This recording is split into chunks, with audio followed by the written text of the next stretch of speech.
Hello बच्चों, कैसे हैं आप सभी। आज हम एनसीईआरटी कक्षा 9 के क्षितिज का काव्यखंड का कबीर वाला पाठ पढ़ेंगे।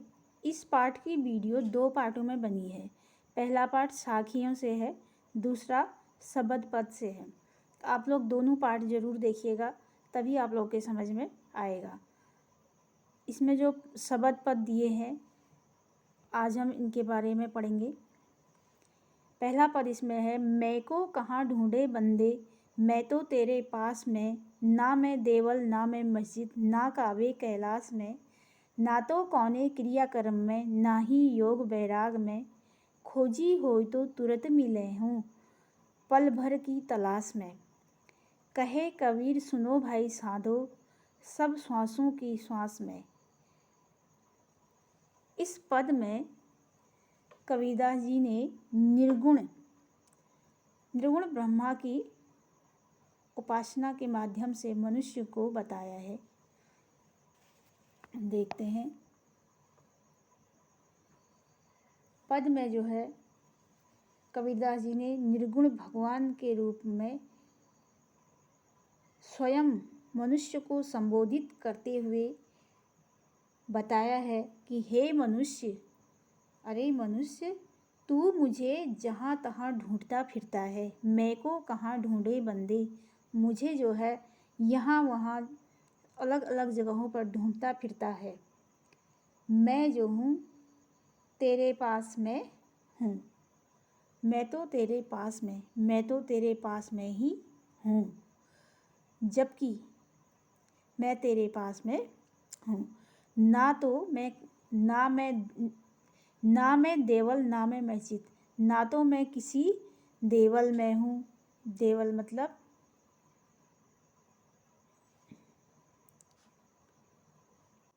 ना मैं देवल ना मैं मस्जिद, ना काबे कैलाश में, ना मैं देवल, देवल मतलब होता है मंदिर, और ना मैं मस्जिद, मस्जिद मतलब काबा या मुसलमानों का पवित्र स्थल। ना तो मैं मंदिरों में हूँ, ना मैं मस्जिद में हूँ, ना काबे में हूँ और ना कैलाश में हूँ।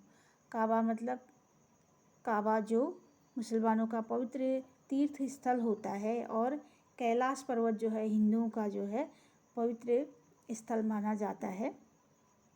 वह बताते हैं कि ना मैं मंदिर में हूँ, ना मैं मस्जिद में विराजमान हूँ, ना मैं काबे में हूँ और ना ही मैं कैलाश में हूँ, ना तो कौने क्रियाकर्म में, ना ही योग वैराग में, ना मैं किसी क्रियाकर्म में हूँ, क्रियाकर्म के करने से ना मैं किसी कोई प्रसन्न होता हूँ, और ना ही योग वैराग में, मेरे लिए योग और वैराग्य साधना ये चीज़ें करने की भी कोई ज़रूरत नहीं है, ना मैं इन क्रियाकर्मों में हूँ। खोजी होय तो तुरंत मिले हूँ पल भर की तलाश में, अगर मुझे खोजना हो तो मैं तुम्हें पल भर की तलाश में ही, पल भर में ही मिल जाऊँगा। कहे कबीर सुनो भाई साधो, सब श्वासों की श्वास में। कबीरदास जी कहते हैं कि यह प्रभु जो है बाह्य आडंबर कर्म कांड और योग वैराग्य सन्यासी साधना से प्राप्त नहीं होंगे, बल्कि वह कहाँ है, हमारे अंदर विराजमान है। जब भी हम उन्हें ढूंढना चाहें तो हम उनको अपने भीतर ही ढूंढ सकते हैं, और वह हमें पल भर में मिल जाएंगे, उपस्थित हो जाएंगे। कबीरदास जी कहते हैं, हे साधुजन, हे मनुष्य, ईश्वर जो है सर्वव्यापी है, हर जगह पर व्याप्त है। वह प्रत्येक व्यक्ति के जीवन में सांसों के रूप में विद्यमान है। कैसे वह प्रत्येक व्यक्ति के अंदर बसे हुए हैं, उनकी सांसों में है वह। अगर हमारी सांसें नहीं चलेंगी तो हम मर जाएंगे। तो इसलिए जो है, जो प्रभु हैं उन्होंने ही हमें सांस दी है, वह प्रत्येक प्राणी के सांसों में विराजमान है, वह हमारी अंतरात्मा में ही बसता है।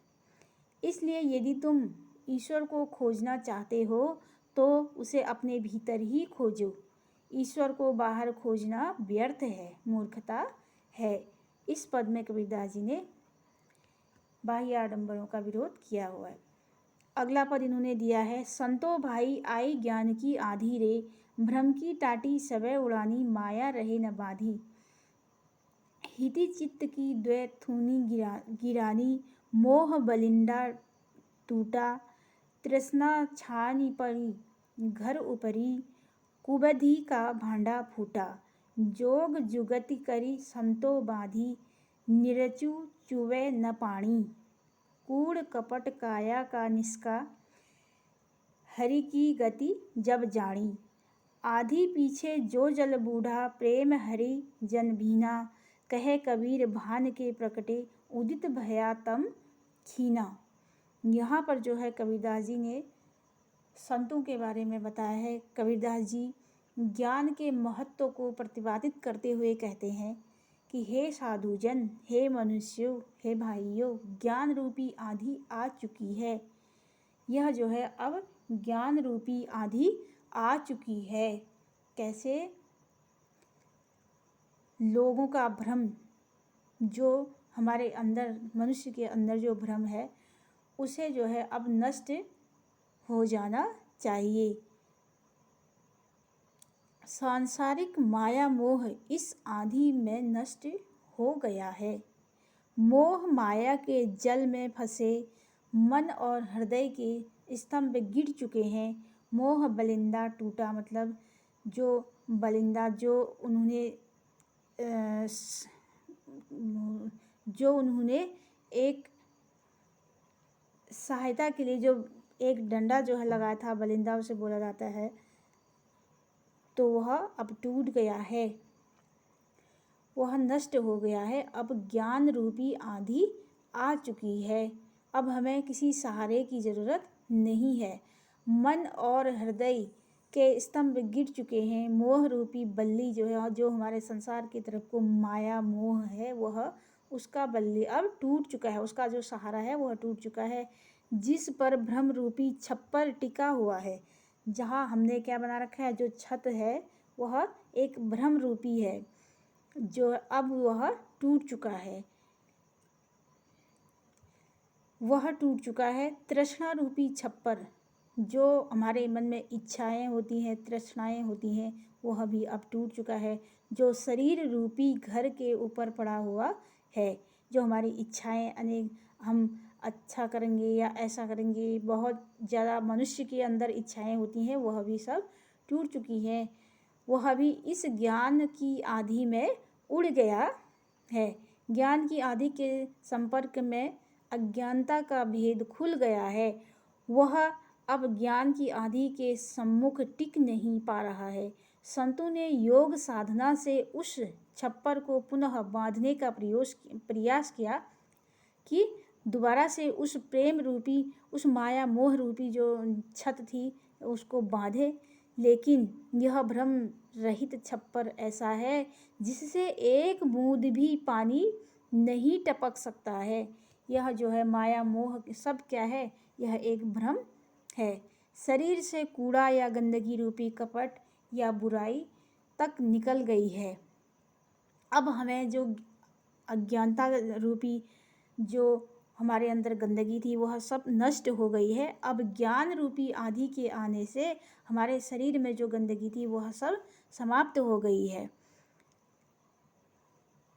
तो प्रेम एवं भक्ति रूपी वर्षा में भक्त परमात्मा के अपार स्नेह से भीग उठे।